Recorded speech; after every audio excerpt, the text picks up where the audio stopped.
Good morning, everybody. Welcome back to the channel. Right, it is really good to be back. Sincere apologies for not doing a video last week. I was in a pretty bad way. It was only a cold, but it was a really bad one. And obviously, being a bloke, I was actually dying. But feeling a lot better now. Still a little bit croaky, little bit sniffy, but not too bad. So as I say, it's really good to be back. I thank you all for bearing with the last video. 2 hours, what on earth was I thinking about? I know you lot seem to like them, but God knows it must be such a slog for you. It really must. I'm not sure I could hold my attention on anybody's video for 2 hours. So you did really well keeping it together for that one, so I do appreciate that. But I will be cutting the length down a little bit from now on. I think the maximum is going to be an hour, the absolute maximum. I don't think it needs to be any longer than that. Ideally, I'd like to get it to 30 minutes, but we all know how that one goes. It never seems to happen. So this one, who knows? I've got quite a bit of stuff to get through, but we'll we'll see how we do. Guy, you asked the other week to see me in a different top. It is bloody freezing in here and the heater's not working. So here's your chance. My summer 1980. If I just move up a bit, Camp Crystal Lake, Friday the 13th. And it is as warm as toast wearing this, so yeah, there you go. That's your wish granted, me in a different top. So forgive me if this sounds a little bit disjointed. I've not really had the time to make sort of extensive notes this week. I was still suffering up until about Wednesday. And I think you just get to the point where you think, you know what, I'm just going to work with what I've got on here, which is comments from the last video, which is obviously a couple of weeks ago. It might even be 3 weeks ago. So if you don't remember making these, do forgive me. You did make them because I've got them written down here, but I'm literally going to work with what I've got here, and anything that I don't touch on, I'll come back to on the next video. I've watched, let's see, the latest episode of Higgis, which I'll either comment on later or I'll save it till the next video, because as I say, I've not made notes on it yet. I did make sort of written notes as I went along with it yesterday when I was listening to it at work, but I've not had a chance to get them typed up on here yet. So as I say, I don't want to go over the top today if I can help it. 2 hours was just mental. What on earth was I thinking about, even though you did enjoy it? So I'll start with what I've got on here, which is comments on last weekend's video. Lee, Lee, you're back. I got banned for posting Blazing Saddles as a classic comedy. Apparently it may offend. Good in capital letters. And then you follow that up with, anybody fancy a Chinese Superman who works in a paddy field instead of a newspaper? Good to see you've learned from your mistakes. I'm surprised that comment didn't get pulled. It's good to have you back, mate. Guy, great stuff, mate. Keep the epics coming. I'm not saying it's going to be the last one I'm ever going to do, but I'm not going to aim for it. I didn't aim for it that week. It just happened that I got so much that I'd carried over from the week before and the week before, and it just kind of built up. But I'm going to try and keep it a little more organised. As I say, an hour is more than enough for me and for you.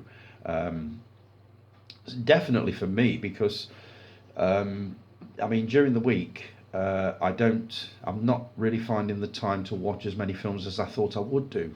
I've started walking and exercising a little bit, which obviously takes up an hour and a half of time during the week, so I'm not getting the time to watch as many movies as I hoped I would be able to, but Sunday mornings, if I can get this done, is free to watch films, so that's another reason that I do need to trim them down a bit, just to give me a little bit more time to actually watch the movies that I'm going to be talking about, which is always a help.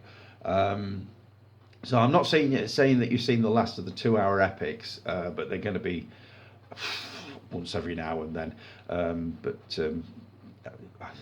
Like I say, thanks for bearing with that last one, but it won't be every week. Loved seeing you in the real world. You weren't awkward, you daft sob. This was when we met on the street when I was out walking. one afternoon.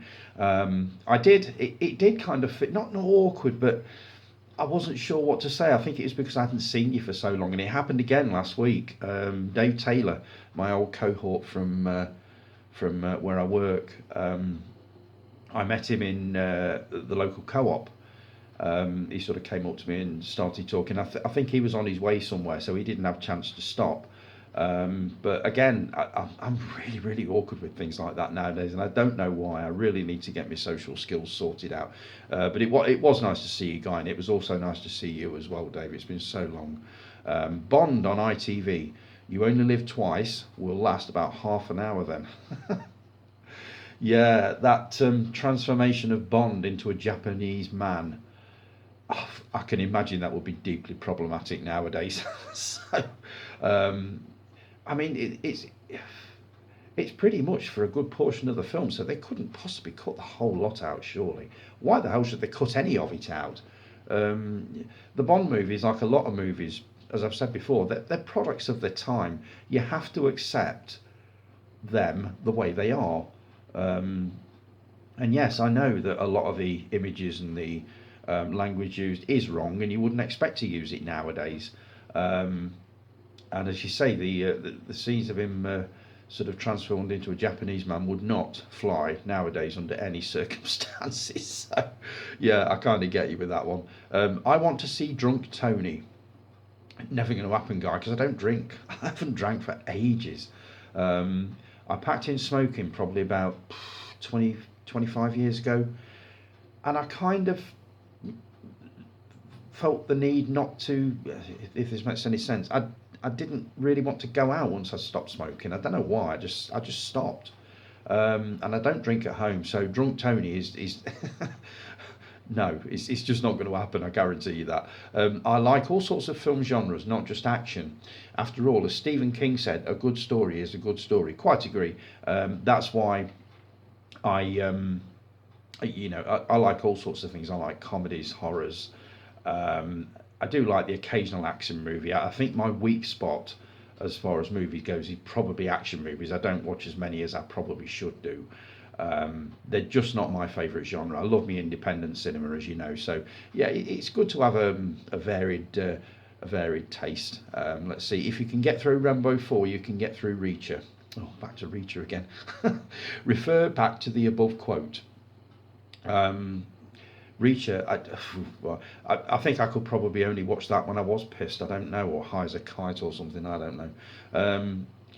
Again, it's probably unlikely. There are so many series and movies out there that I need to watch. I don't feel the need to put myself through something that I'm probably not going to enjoy, but you never know. I might surprise you one day. Rob will love Life on Mars. I think he probably will. That one's stalled a little bit, mainly because I'm sort of itching to introduce him to it and see what he reckons to it. I don't want to go too far into it in case I have to go back and start all over again. I'm 3 episodes in at the moment, I think. But I will mention it next week and I'll see if I can get him into it, in which case we'll probably end up watching one a night as we usually do. So, Bee Gees biopic. I'd watch that. This is the news that, who was it's going to do it? Ridley Scott is directing a Bee Gees biopic, and he's got Barry Gibb, the last surviving member, on board as executive producer. They've also got access to all of the Bee Gees music, the back catalogue. It's going to be amazing. I really, really can't wait to see that one. I love a good music biopic. There have not been many brilliant ones recently. Bohemian Rhapsody was one that was just superb. I did quite enjoy Rocket Man. And I believe there's an Amy Winehouse one due to land in a couple of months. And also the Bob Marley one, which has been getting mixed reviews. I've listened to a few podcasts over the last sort of couple of days, and some like it and some hate it.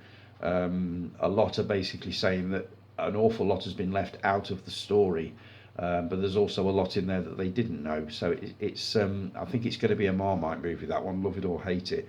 I will definitely give it a watch when it comes on streaming, but it's not one that I'm going to buy on 4K or anything like that, I don't think. TV series adaptations, Happy Days, Defo. Yeah, I just think they could do a really good job of it. I know we've already had it with movies like Lemon Popsicle, which was a very, very similar thing with a more sort of adult approach. Um, but I think they could do a really good job of that nowadays. You put to cast it on the next vid. I've been having a think about it, and I can't think of who's going to play the main characters, but I will give it some thought. And when I come up with some answers, I'll let you know on that one. I'd love to see a film version of Airwolf. And then Jason commented, wasn't the pilot of Airwolf called Airwolf the movie, or was it after the series? Never seen it, as it's not my thing, so unsure. I know it definitely existed. They may remake it if the Fall Guy does well, but I've seen the trailer for that and it looks awful. It was due out in March, but now it's May. They do have a habit of doing this. If they're not happy with the trailer reaction, they'll just push it back and back and back. I haven't seen the series, so I've got nothing to compare it with. But I have bought the first season on DVD, but obviously I've not started it yet because I've got so many other things on the go at the moment. But it's on the cards. Maybe that's a movie that I could watch completely blind, knowing nothing about the series apart from the fact it's about a stuntman, or based around the career of a stuntman and his adventures and this, that, and the other. So maybe that's one that I could watch uh, without having seen the series. Yeah, maybe, because every time I watch sort of a movie adaptation of a TV series, I can't help but hark back to the series and start comparing it, i.e. the Sweeney the other week. So maybe this is one that I could take in, not having seen the series. I'll see about that one. Guy replied, Airwolf the movie was the two-part pilot episode edited together with a couple of swears added. Really? Is that all they did? Just add a couple of swear words and it turns it into a movie? Wow. I think you might enjoy the first series. Lots of Cold War espionage stuff in it. It's not too sci-fi either. Give it a try. Not really sure it's my kind of thing, to be honest. I do fancy the idea of Knight Rider. I never saw that one, but I wouldn't mind a look at that. Airwolf, I don't know, maybe. Mark, I've not watched your video yet. How dare you? I'll be on it bright and early tomorrow morning, and if I can remember what you've said come the end of it, I'll leave you a comment or two, which I think you did, Mark, but I've not put them on the notes, so I'll have to do those for next time. What I'm going to do when I've completed this one, for next week, I'm going to go over or back over the last 3 weeks worth of posts, etc., on the group, and basically just mop up what I've missed. So I think we said last time I missed 2 or 3 weeks. I think everybody said just cancel out everything that's happened before and just start again. But I will go through just to make sure I've not sort of missed anything important. I know there's some videos I do need to catch up on. Dave Oliver, Savage Zombie Reviews, I've got 4 or 5 of yours to catch up on. Steve Mack, you've got some Criterion videos I need to catch up on. Scott, you've done a couple of haul videos that I need to watch. Same with Jason, you did a February collection, which I listened to while I was working yesterday, but I need to write them down and just give my opinions on them for what they're worth. So yeah, I will be catching up on everybody's videos this week, and I'll be commenting on all of those next weekend. It'll give me a head start anyway on what to talk about. So talking to Dave Oliver, great video, mate. Great video, mate.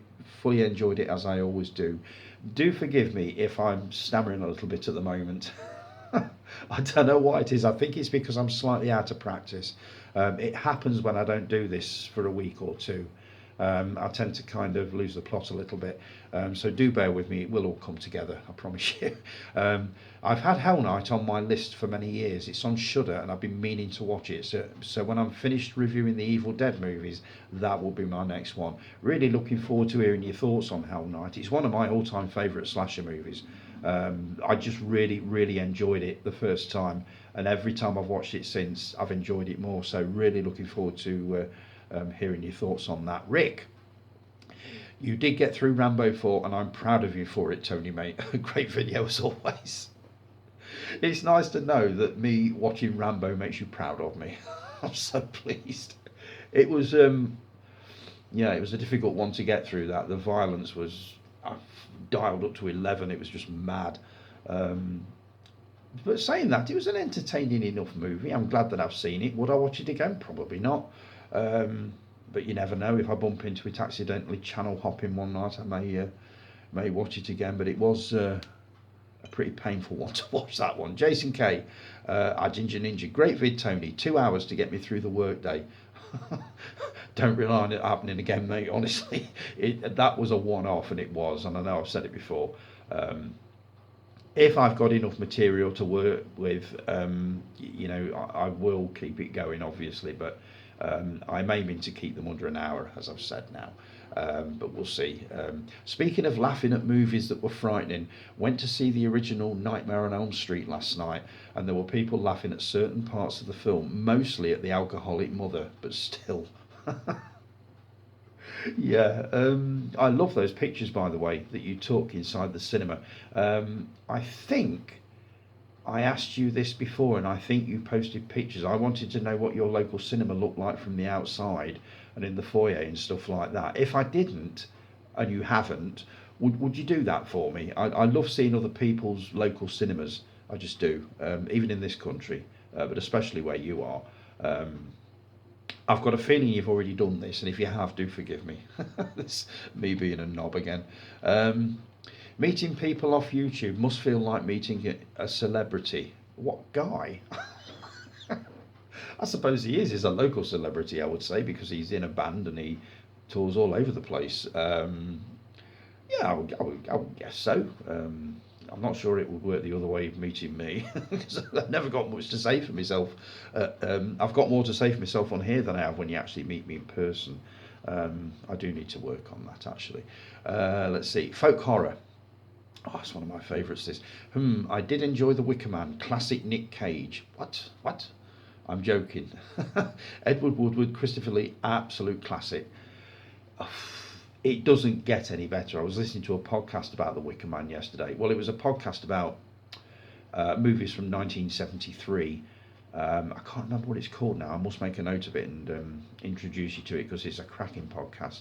They basically get a celebrity or a person, an author, something like that, and ask them to pick their favourite year of movies and pick 5 movies from that year. And they had a guy on yesterday who did 1973. I love these lists. He picked 5 movies.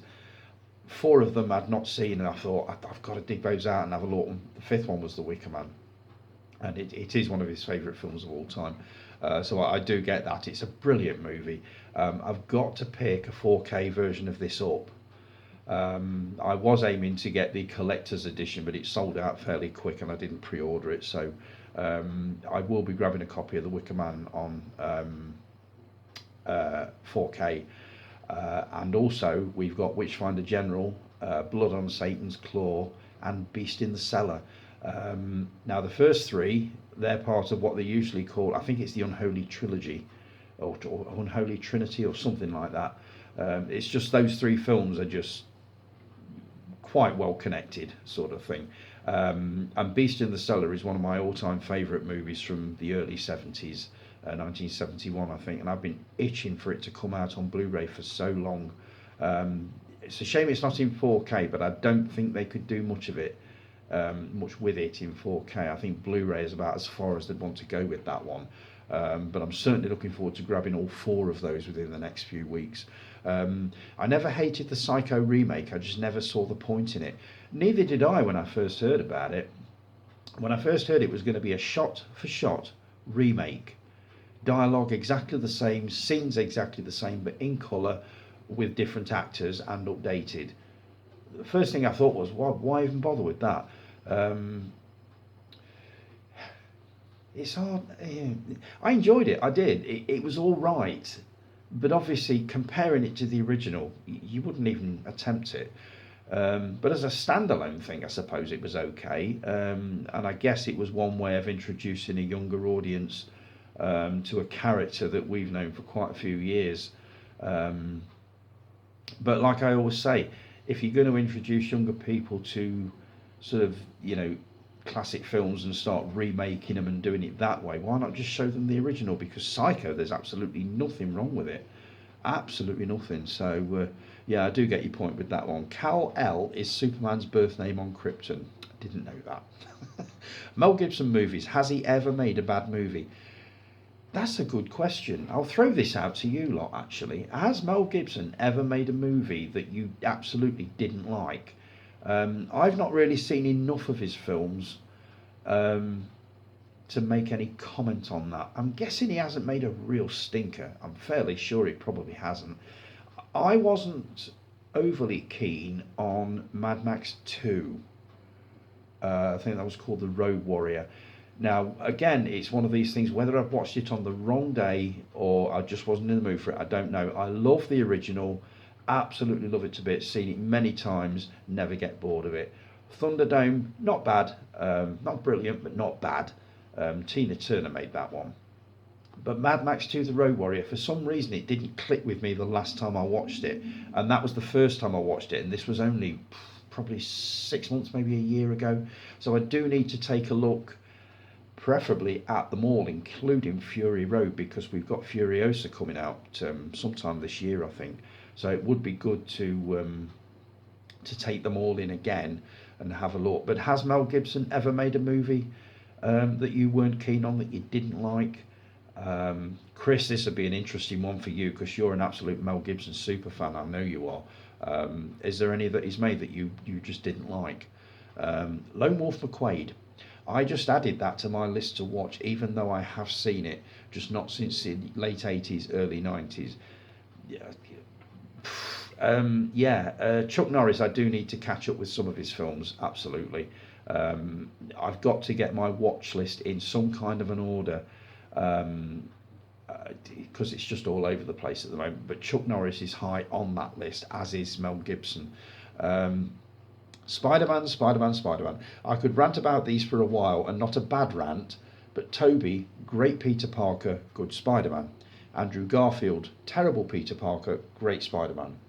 Peter Parker was a nerd. Andrew Garfield is nothing like that, so I can't see him as Peter Parker. He's too damn good looking. Is he? I suppose he is, yeah. I don't know. I mean, if I was given the choice between the two, I'd much prefer to watch the Tobey Maguire movies, but I haven't seen the Tom Holland ones yet. I need to watch The Amazing Spider-Man 2, which is the second Garfield outing, and then I can take in the Tom Holland ones and see what I think of those. And I also need to reignite my my MCU journey. That's well overdue. I do need to start catching up with that, and I'll begin with not Dune. What's that one beginning with D? God, Thor. Beginning with D. What the fuck? Thor. That's the one that I need to catch up on next. So yeah, I get it with the Spider-Man. Tell me I am wrong, but wouldn't life be better with cyborg monkeys? I challenge anyone to tell me otherwise. Glad it made you laugh. It made me howl. It really did. God knows what you were on when you wrote that one. For anyone that doesn't know, Jason put a post on whilst pissed, I think. I think about wouldn't life be better if we all had cybernetic monkeys with rocket launchers. I don't know. It was just this random post, and it just made me howl. I just loved it. Any more you've got like that, please stick them on. Thanks for all that, Jace. Steve, I mentioned about Chaplin. I once saw a version of The Gold Rush narrated by Chaplin himself, and I thought that was the original version. How could this be a silent movie with him talking all the way through it? It certainly made it funnier. The shack scene when he is sliding out of it and then being blown back in, with Chaplin shouting, "Get out, get out, get out," is hilarious. But I've never been able to find that version since. Have you seen it? I haven't. I've not even seen the Gold Rush yet. I've not got that far. But that's my version of it. It comes from a box set that I've got. And this has got both versions on it. So you weren't imagining it. It did actually exist. There is a version of the Gold Rush on here that Chaplin narrates. I assume it's a little bit like a DVD commentary. It's going to be something like that. But when I get round to watching the Gold Rush, I will watch both versions. But a lot of the DVD versions out there have got both versions of it. So you didn't imagine it. It did exist.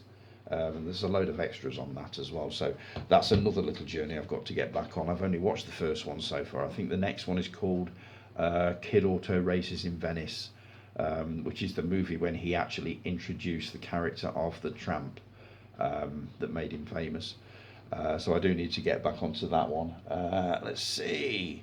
I think that's all the comments from the last one. The ones that I've found, anyway, as I say, I will be going back through the last 3 weeks of posts over the next few days and mopping up all the ones that I've missed. I know I probably shouldn't do and just start again, but I don't want people to think that I've forgotten about them. Jason P. Never seen it. Your last one you did, and I've not seen what yesterday's was yet. The last one you did was Champions, starring John Hurt. Really enjoyed that a long time ago. I've actually grabbed a copy of it to watch it again.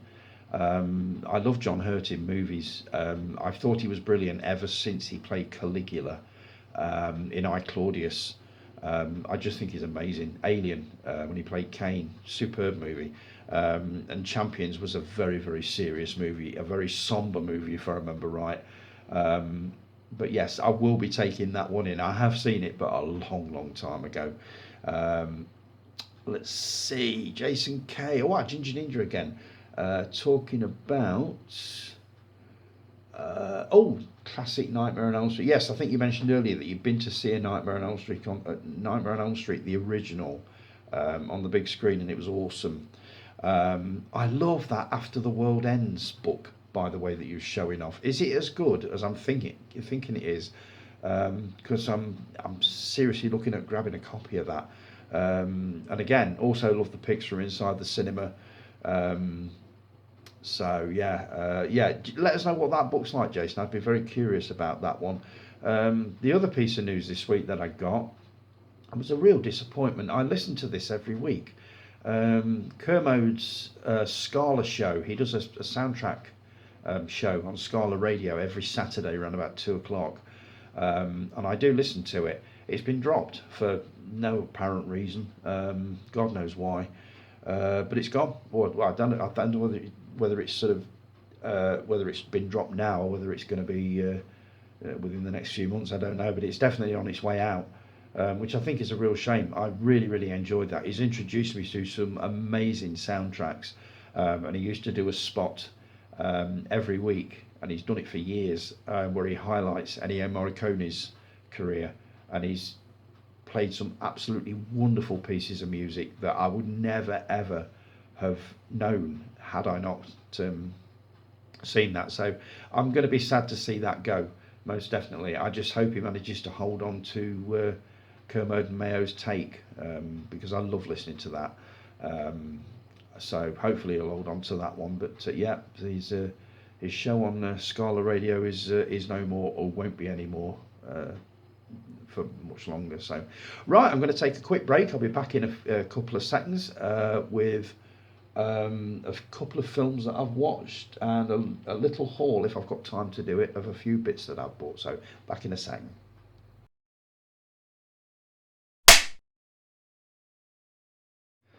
And we're back. Do forgive me if this is a little bit all over the place today. I've been reading back through some of the notes that I've been reading out this morning, and I'm fairly sure that I read them out on the last video, that 2-hour epic. So if I've repeated myself at all, or you think to yourself, he's already talked about this the other week, do forgive me. It will all come together from the next video, because obviously it will all be sort of new comments, new bits and pieces that I've picked up off the internet and off various sites and this, that and the other. It'll all be new. So just bear with me, please, for this week. Right, Gregory's Girl. Finally had the chance to watch this, which I was bought for Christmas. Gregory's Girl on 4K. First of all, the transfer is absolutely superb on this. I think it's the best that I've ever seen this movie looking. The film itself, I introduced Rob to it. He'd not seen it before, and he thought it was charming. So I would have to say the same thing. It's retained its charm for the last 40 years. There are a couple of what you might class as slightly politically incorrect moments in there, which thankfully they haven't cut. Um, but the film itself is just absolutely brilliant. It's one of Bill Forsyth's early works. He followed this with Local Hero a couple of years later, which I absolutely loved. Not sure whether that's out on 4K. I know it's out on Blu-ray because I've got it upstairs, and that's another one that I need to catch up with. He just has a habit of being able to capture sort of the niceness of things. You know what I mean? And this is a real time capsule to sort of a time period that, I mean, we're going back 40 years. This was made about 1981, I think. It was a completely different world back then. And he captures that absolutely brilliantly. So yeah, if you've not seen Gregory's Girl, I would highly recommend it. I know it's one of Caroline's favourites. She loves it as well. I've got a book upstairs which I can show off probably next week if I think on, about the making of Gregory's Girl. I think I probably showed it off a few months ago when I first got it, but in light of watching it, I'll dig it out again. But yeah, if you've not seen Gregory's Girl, highly recommended. You've got some good extras on this as well. Interviews with Claire Grogan, Dee Hepburn, etc. And there is also an isolated soundtrack. I love the soundtrack to this movie. The music is just superb. And I've been dying to get hold of sort of a CD copy or even a vinyl copy of the soundtrack, but it's never been made available. And it's included on this. It's actually part of an image gallery, and the soundtrack is playing in the background, so I was really pleased to get that. So yeah, loved that, absolutely loved it. Let's see, Dave Taylor, you commented on it. Not seen this for over 30 years. I know it's one of Tony's faves. It is one of my all-time favourites. Gonna have to have a look, put it on the list. I've downloaded about 10 maybe more movies to watch, but just at present haven't got the time to watch any. Yeah, that's half my problem. And like I said earlier, what I want to do now is get the watch list into some kind of an order, and also work out a schedule when I can start regularly watching films at a particular time, because it's just all over the place at the moment. And I'm sure you understand with everything that I've been through over the last few weeks, it's not been easy. And then last week being full of cold. So everything that I put on, by the time of sort of 5 minutes after it's over, I've forgotten what I've watched. So hopefully now it will all start to come together, including the videos. So fingers crossed, just bear with me. Let's see. I've pre-ordered my copy of One Night Rental. You probably already all know about this, but Rick Malin, our Rick, has starred in a film. I don't know whether it's his first film, but it's got its premiere. It's probably already had its premiere by the time you're watching this. Actually, I believe it was March the 2nd at the Derby Cinema, and it's being released on Blu-ray, I believe, sometime this month. So I pre-ordered it. Hopefully, going to get it very, very shortly. I cannot wait to see it. He's asked me to sort of give my thoughts on it on a video, which I will be doing. I might even do a standalone one for that one. Actually, I think it warrants it, as I used to do sort of standalone reviews of movies as I watch them, as opposed to doing it this way, including them in this sort of 1 hour prattle session. So yes, I think I will do a separate video for that one when I get it through, but I can't wait to watch it, Rick. I'm so looking forward to it. I've not watched the trailer yet. I must take a look at that actually, but yeah, very much looking forward to that. Dave Oliver, you did a Terrifier 2 review. You described Art the Clown as a creepy, horrible psychopathic twat, which is about right. It was a truly horrible film. Well, the original Terrifier was. I've not seen Terrifier 2. I've heard about the bedroom scene. Everybody's heard about the bedroom scene. And I think I said a few months ago that I have watched it, but on my phone, on a picture so small you could barely see what was happening, and without any sound. And believe me, even that was traumatic. So I'm not sure I would actually make it through the movie. Steve, you commented, I'm not a big horror fan, but I thought Terrifier 2 was a treat if you like extreme brutality. That's one way of putting it. Tony won't be able to stomach it though. You're absolutely right. I have no intention of putting myself through Terrifier 3. The weird thing is, with the bedroom scene, I think it's just the arm break. That is what did it for me. And it was like, oh my God, no. And I thought, no, you're not going to get through that. Whether I could make it through the rest of it, I don't know. I know it's quite long. You commented on that actually. Also, it is unusual for a horror to be over 2 hours long, but with its superhero backstory, it doesn't drag at all. Superhero? Maybe I do need to take a look. Just skip through the bedroom scene. Maybe I'll be able to make it through the rest of it. You also did a video, Dave, on Winnie the Pooh, Blood and Honey 2, where you were basically showing off the character posters. My God, what a difference from the original. I mean, the makeup, it just looks amazing. I can't wait to see this one. I think you said it was coming out sometime this year. It can't come soon enough for me. You also did a trailer reaction for a movie called Late Night with the Devil. My God, you love your possession exorcism movies, don't you? I loved that trailer. Absolutely adored it. Do you know what it reminded me of? It reminded me a little bit of Ghostwatch with everything dialed up to 11. It looked absolutely mad. This is another one that I can't wait to have a look at. I didn't realise you had Shudder, by the way. I do need to start watching more on there. They've got some cracking content, and hopefully, Late Night with the Devil is going to turn up on Shudder. I think it is a Shudder movie, so fingers crossed on that one. Right, just bear with me. Just scroll up a bit. Stephen King tweeted this week. This is what he tweeted. Between you and me, Twitter, I've seen the new Salem's Lot and it's quite good. Old school horror filmmaking, slow build, big payoff. Not sure why Warners are holding it back. Not like it's embarrassing or anything. Who knows? I just write the fucking things. Nice one, Stephen King. That got quite a few comments. I mean, he's obviously seen this new version of Salem's Lot, which we're all looking forward to, and he's had some sort of a screening of it, and it sounds like he was quite impressed with it. There were quite a few comments on that one. Somebody wrote, I would be more optimistic, but King's tastes and takes are all over the place. He can write a good yarn, but he has dissed some respected adaptations of his and others' works in the past, and embraced some real stinkers too. Though we more than occasionally like the same stuff. Yes, I know people's opinions differ, but it's hard to know if this endorsement has merit until it's released. I mean, is there any more of a horror expert than Stephen King? I think he knows what he's talking about. If he says it's all right, that's good enough for me.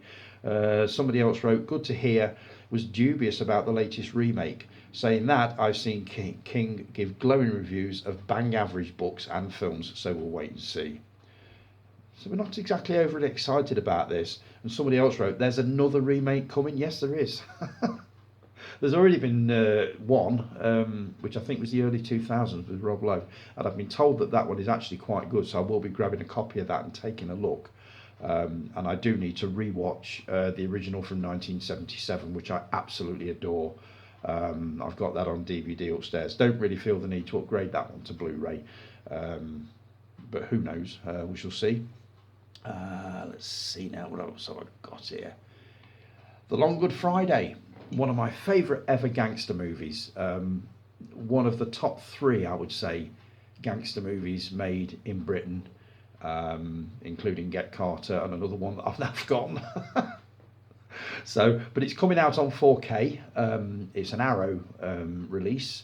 The extras to include on this are Bloody Business, a documentary about the making of the Long Good Friday, including interviews with John Mackenzie, stars Bob Hoskins, Helen Mirren, Pierce Brosnan.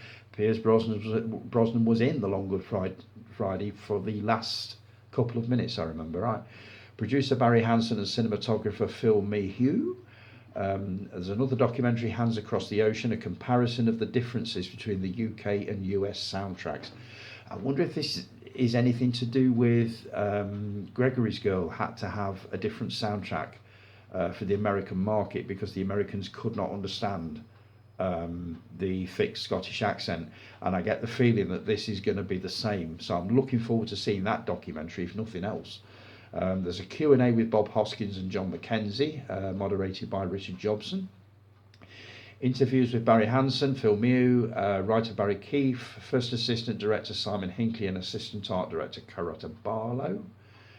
Some original trailers, a reversible sleeve, which Arrow always seem to do, with some freshly commissioned artwork. Double-sided fold-out poster featuring original and newly commissioned artwork.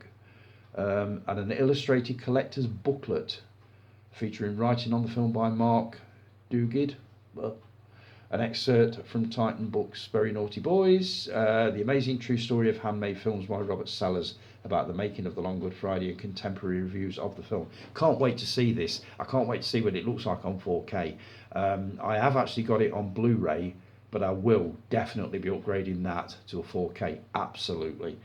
So looking forward to that. Right, let me just talk about, I was going to save this till next week, but I've got these notes that I wrote down yesterday. I'm going to try and make head and sense of them, because I can't read my own writing half the time. Higgis, season 4, I believe, opener. I listened to it yesterday, about Stephen King. It's a two-parter. Listened to the first half yesterday. Loved it, by the way, guys. It's really, really good to have you back. My Saturday mornings, sorry about that. My Saturday morning cleanings has not been the same without you lot. Stephen King, my God, this is a brave episode to do, because the man's output has been immense. What with books, films, TV series, podcasts. I watched a couple of interviews with him last night on YouTube. He comes across as a very, very nice guy, I've got to say. Let's see. Oh God, I told you I can't read half of this. Don't leave me alone. Oh, that was it. You were saying that you were tempted at one point to leave me alone and stop taking the piss. Please don't. It's the highlight of my week. Right, let's see. Oh dear. Oh, right then. You were talking about Thor: The Dark World. I think this is before we got into the Stephen King stuff.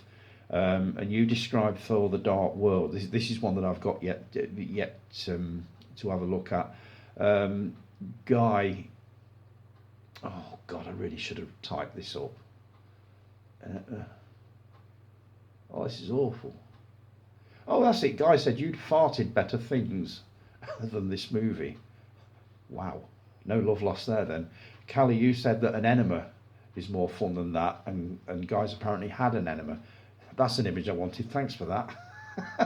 And you also mentioned an animated series of Attack of the Killer Tomatoes. For those of you that don't know, Attack of the Killer Tomatoes is a classic cult movie.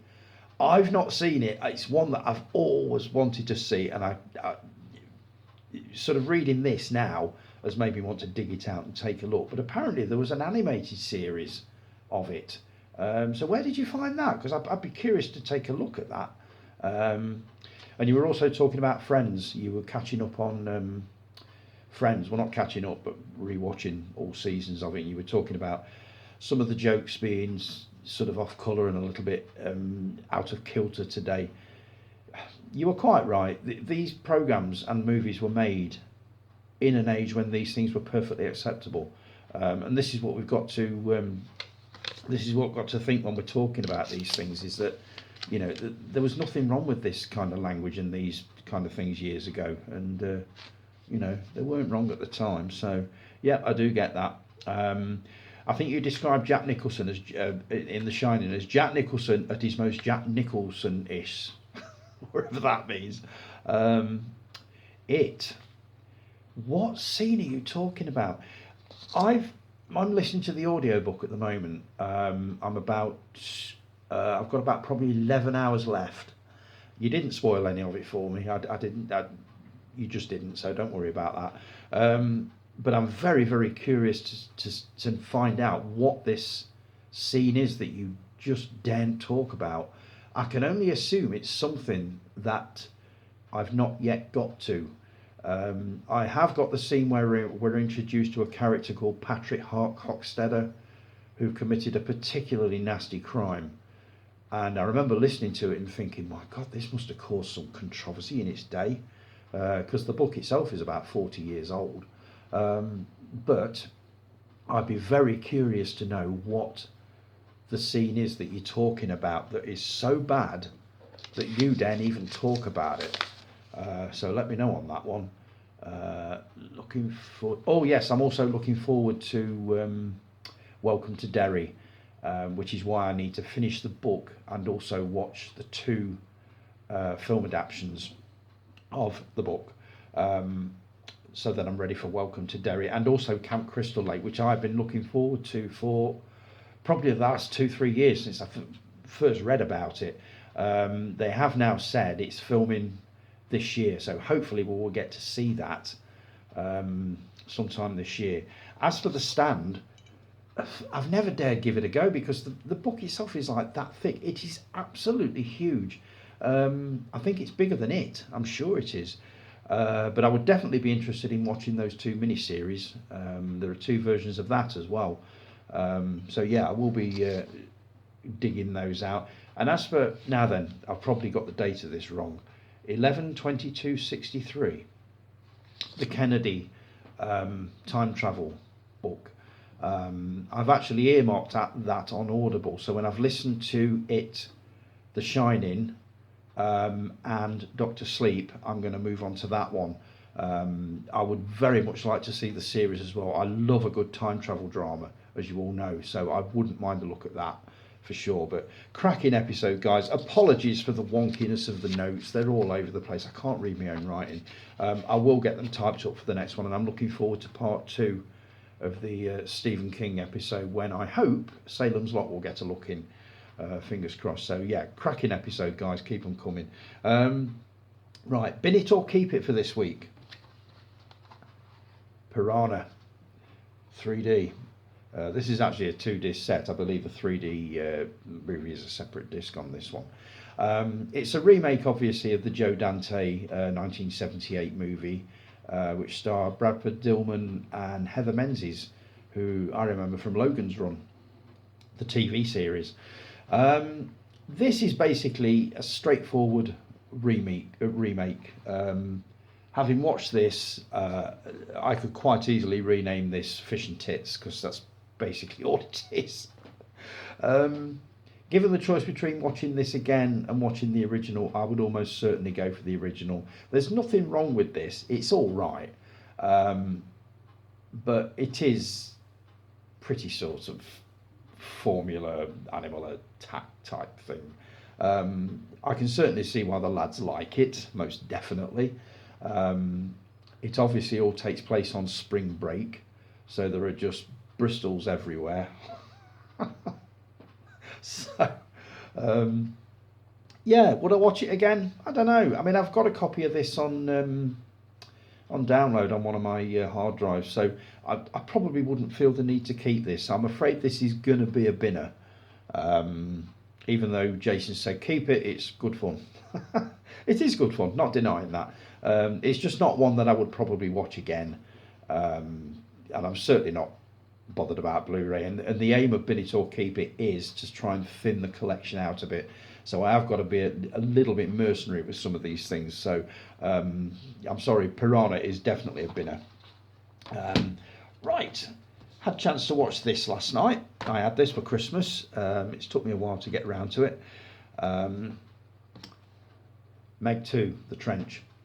Now, before you all start screaming at the TV saying it's bloody crap, it's rubbish, blah, blah, blah, I actually had quite a good time with this. Yes, I know the special effects are a little bit shonky in places. The CGI is not the best in parts of it. Do I need to go over the story? Because it's pretty much the same as the original. You've got a little bit of Jurassic Park thrown in there. I just really enjoyed this. I didn't think I was going to, but I was asked what I wanted for Christmas, and when I reeled off this list of movies, any more? and this one just came off the top of my head. Make two the trench if you like. We'll have a look at that. And I'm glad I did. I won't be giving this one away. Definitely, I will definitely be keeping this. The 4K transfer is absolutely superb. Jason Statham is just Jason Statham. You know what I mean? And that's basically what it is. Jason Statham versus a lot of Megs and some dinosaurs. But really, really enjoyable. Enjoyable. I thought it was great. As I say, will I watch it again? Almost certainly. Probably not, this year or next year, but at some point I will pull this off the shelf with the original and watch it as a double feature. But yeah, I really enjoyed this, and I know that's not going to be a popular opinion because I know you all thought it was a load of bollocks, but I thought this was okay, so I'm going to be keeping that one. Doctor Who, Guy, this one's for you. Power of the Daleks, finally finished it, loved it. What a cracking story. And what a debut for Patrick Troughton. I know it's animated and this, that and the other, but do you know what? I really, really enjoyed this. It's a six-parter. It's been missing for years, so obviously they've reconstructed it via animation and done a cracking job. I actually watched the black and white version. It's available, I think this is a 3-disc set. You've actually got a black and white version and also a colour version. Loads of extras, which I've not had chance to have a look at, but really enjoyed it. And now onto this one, The Underwater Menace. I watched the first episode of this this morning. Really, really enjoyed it. This is only a 4-part adventure. I believe the next one after this is it the Moon Base or something like that? And I think it's one that I've probably got upstairs on DVD. I need to go through all of these and try to find that one, and also find out all of the Troughton ones so I don't double order these, because I can't remember which ones I've got and which ones I haven't, but that is shaping up to be a really, really good story. So I'm glad to be back on the Doctor Who trail again. Right, let me just put this drink down. A few bits that I've bought over the last couple of weeks, and then I shall leave you all in peace. I'll start with the magazines as usual. Let's see. First, latest issue of Total Film that came through this week. What have I got here? The latest Doctor Who magazine, which I can't see any. Oh, Dalek Fighting, Planet of the Daleks. I do remember that one. Oh shit. That's that one. The latest issue of Film Stories. This magazine is really coming on. Just look at that. How thick is that? That's like Sight and Sound. But some cracking articles in this, including one on the Bob Marley biopic. 168 pages. So I need to have a flip through that one. A back issue of The Dark Side, and I only got this because I wanted the article at the bottom there, 8-legged terrors, they will make your skin crawl. It's a massive 3 or 4 page article on spiders in movies. So I'm looking forward to having a read of that. The other thing I'll just mention before I disappear, I've got some more bits here I bought. I've not watched Last House on the Left yet. That was the last movie that I announced from the fact that I'm sort of making my way through this book. Not all of them, because I've seen a lot of them, but Last House on the Left is the next one. I'll come back to that when I've watched that one. Now, a few books that I've got. First one, I love books on old cinemas. I wish someone would write one on the Burton Odeon or cinemas in Burton, because that would I'd be first in the queue to grab a copy of that one. But I have got this one. I found this on Talking Pictures website and ordered it from Amazon. The Golden Years of Manchester Picture Houses, Memories of the Silver Screen, 1900 to 1970. I've not even had a look at it yet, but this is the kind of book that I love to curl up in bed with. Love that. So I'm going to be taking a look at that. Let's see. Oh, a DVD. The Chaplin Review. These are some rare movies that he made. I believe I think these were in between the SNA and the Mutual years. I can't remember. But I'll be taking a look at these. I've got probably 2 or 3 more that I need to grab. They will only be DVDs, there won't be Blu-rays. There's no point in grabbing Blu-rays of Charlie Chaplin because the things are over 100 years old. How good can they look? but I believe these have been remastered, so looking forward to getting into those. A lovely, look at this. Satan in the Celluloid, 100 satanic and occult horror movies of the 1970s. I love satanic cult type movies, and they did them really well in the 70s. One of my favourites is Race with the Devil, with Peter Fonda and Warren Oates. Absolutely love it. There are so many in here that I've never even heard of, but I will be checking them out. That's a gorgeous book. I grabbed a copy of this Pincushion. I was asking the other week about a movie that had been made entirely in Swadlincote, which is only 3-4 miles outside of Burton. For some reason, I got it into my head that it was a Shane Meadows film, and it wasn't. It was this one. I've heard this is quite a tough watch, so I'm looking forward to having a look at that. It's a British movie, obviously, and with it being made local, I thought I'll have a look at that. And finally, I have been after this. Well, it's not finally, I've got one more thing here. I have been after this book for years. I've not been able to get it. It's always been going for stupid prices. And I found a copy of this for 20 quid, and I thought, for Christ's sakes, grab it. Making Mischief. The cult films of Pete Walker. Pete Walker was the king of exploitation movies in the 1970s. He did some brilliant horror movies, including Frightmare, House of Whipcord. There's all sorts. And this is basically a book on his career and his movies. As I say, I've been after this for ages, and every time I found it on eBay, it's been going for like 40, 50, 60 quid, and I thought, I'm not paying that. Found one for £20, and I thought, grab it while it's there, so I did. Really pleased I finally got that. And this little beaut. I have got, obviously, a 4K player. I went to put a Region 1 DVD on the player last week, and it wouldn't play. Now, all my previous DVD players I've managed to find region hacks for. Couldn't find one for this, but I did find this little beauty on eBay. It's kind of a mini remote. All you do is you press the button on the back, aim it at your player, and I think it's only for Panasonics, and it turns it into multi-region. 10 quid off eBay. I did it. Apparently you only have to do this once, but I will be keeping it. You only have to do it once, and you sort of multi-region for life. Went to play the same disc as I did before, and it loaded perfectly. I am so pleased, because I was looking at replacing all of my Region 1s with Region 2, and a lot of them are not available over here. Sort of American TV shows like WKRP in Cincinnati, Soap, that kind of thing. Voyage to the Bottom of the Sea, I believe that's Region 1. That wouldn't play either. Now they will all play for 10 quid. So I'm really, really pleased with that. That's off eBay.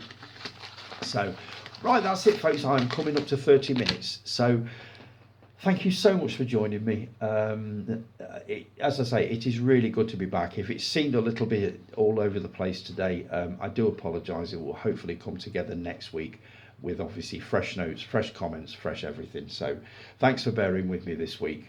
It is really, really good to be back, as I've said. If you've enjoyed the video, please like, share, subscribe, all that sort of thing. I'll be back with you the same time next week. Please take care of yourselves. Have a wonderful week. And again, thanks ever so much for joining me. Take care, all of you. Take care. Ta-da.